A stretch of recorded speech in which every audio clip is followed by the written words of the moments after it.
The 10 News Weather Authority, always watching and tracking for you from the JES Weather Center. Well, it is cloudy outside. We're dealing with some isolated showers. Here's a live look out at the Roanoke-Blacksburg Regional Airport Skycam showing those exact conditions. We're also dealing with temperatures in the 50s across the board. Because of the mostly cloudy skies, we've actually trapped in a little bit of heat and a little bit of moisture. So our temperatures early this morning are fairly mild out there. So if you're headed out the door, you're not going to need the jacket as it's not really that chilly. It's actually a little bit more mild because of the increase in dew point and the increase in humidity.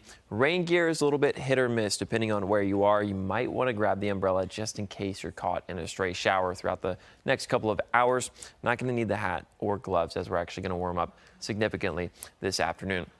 Current radar across parts of the mid-Atlantic and the Northeast. We were dealing with this front, but it's actually starting to dissipate and become ripped apart as it interacts with some of the mountains. So a lot of these showers are having a difficult time getting over the mountains and building through some of the areas. But we are dealing with some showers in parts of Danville near South Boston as well, building into Wythe County at this time as well. Pocahontas, Greenbrier counties still dealing with some isolated showers this morning, but notice over here to our west, there is a big bulk of some rain activity, some heavier pockets of rain built in there.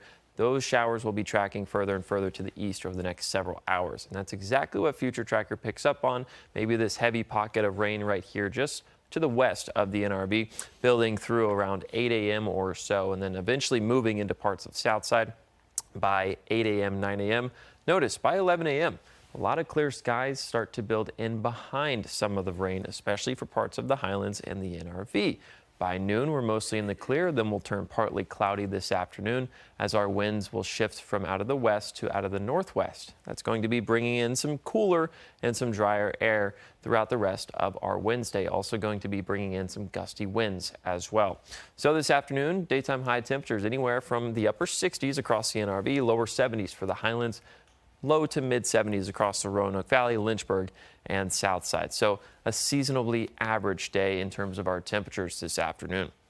In terms of pollen, because we're going to be drying out, because it's going to be breezy outside, and we're going to be warming up, the pollen count is still high for our Wednesday.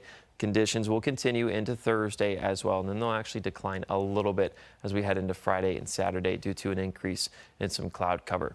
Speaking of Thursday and Friday, temperatures back into the 60s Thursday, so a little bit of a cool down. Same goes for Friday. South side could be the only spot that gets into the 70s as we are tracking high pressure that will be building in later on this weekend, bringing in a southerly flow which will supply some warmth and some moisture. So as we track humidity levels as we head into early May, it's actually going to be pretty high. So we're going to be warm and humid as we have one last look at your extended forecast. Attention to Sunday and Monday. Temperatures back into the 80s on Sunday, and then 85 degrees is your forecast high starting off next week.